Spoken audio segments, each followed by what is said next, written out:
সিবিআইয়ের কাছে এবার সিপির গ্রেফতারি দাবি করলেন তৃণমূল সাংসদ সুখেন্দু শেখর রায়। আরজিকর মেডিকেল কলেজের প্রাক্তন অধ্যক্ষের সঙ্গে সিপিকেও গ্রেফতার করুক সিবিআই, এমনটাই দাবি তুলেছেন তৃণমূল সাংসদ। সিপি প্রাক্তন অধ্যক্ষকে হেফাজতে নিয়ে জেরা করুক সিবিআই।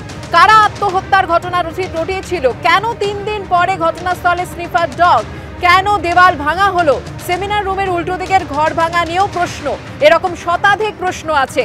দুজনকে হেফাজতে নিক সিবিআই। শতাধিক প্রশ্ন ঘুরে বেড়াচ্ছে, ওদের মুখ খোলান সুখেন্দু শেখর রায়, এমনটাই দাবি করেছেন। আরজিকর কাণ্ডে সোশ্যাল মিডিয়ায় বিস্ফোরক পোস্ট করলেন তৃণমূল সাংসদ। কাদের প্রশ্রয়ে রায় এত প্রভাবশালী জানতে চান সুখেন্দু শেখর রায়। আরজিকর কাণ্ডের প্রতিবাদে মধ্যরাতে বিস্ফোরক তৃণমূল সাংসদ। সিবিআইয়ের কাছে স্বচ্ছতার সঙ্গে তদন্তের আবেদন সুখেন্দু শেখর রায়।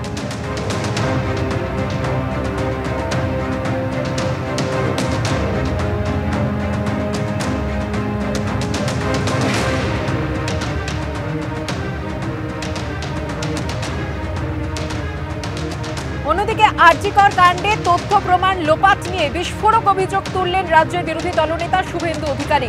পুলিশের বিরুদ্ধে একগুচ্ছ অভিযোগ তুলেছেন তিনি অভিযোগ করছেন যে তদন্তের নামে নিহতের ভিসেরা পরিবর্তন করে দেওয়া হয়েছে, রক্তের ছাপ মুছে ফেলা হয়েছে, এমনকি সিজার লিস্টেও বদল আনা হয়েছে, কারচুপি করা হয়েছে। প্রমাণ লোপাটে ওয়াশ বেসিনও বদলে দেওয়ার অভিযোগ তুলেছেন শুভেন্দু অধিকারী। অন্য জায়গা থেকে দেহ সেমিনার রুমে এনে রেখে দেওয়ারও অভিযোগ উঠেছে। পুলিশের বিরুদ্ধে তথ্য প্রমাণ লোপাটের অভিযোগ তুলেছেন শুভেন্দু অধিকারী। সিবিআই তদন্তের দাবি জানিয়ে তিনি এমনই অভিযোগ করেছেন। আরজিকর কাণ্ডে প্রমাণ লোপাটের অভিযোগে বিস্ফোরক অভিযোগ তুললেন তিনি।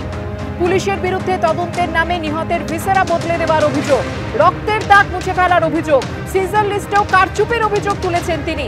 এমনকি প্রমাণ লোপাট করতে ওয়াশ বেসিনও বদলে দেওয়ার অভিযোগ তুলেছেন বিরোধী দলনেতা। অন্য জায়গা থেকে দেহ সেমিনার রুমে এনে রেখে দেওয়ারও অভিযোগ তুলেছেন শুভেন্দু অধিকারী। এইভাবে শুভেন্দু অধিকারী বলেন, তাহলে সব থেকে বড় কথা সিবিআই এর দরকার কি? সব থেকে বড় এখন হচ্ছে ব্যোমকেশ বক্সী হচ্ছেন শুভেন্দু অধিকারী।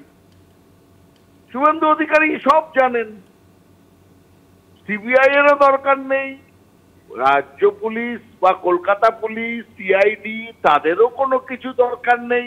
উনি তো সব বলে দিচ্ছেন।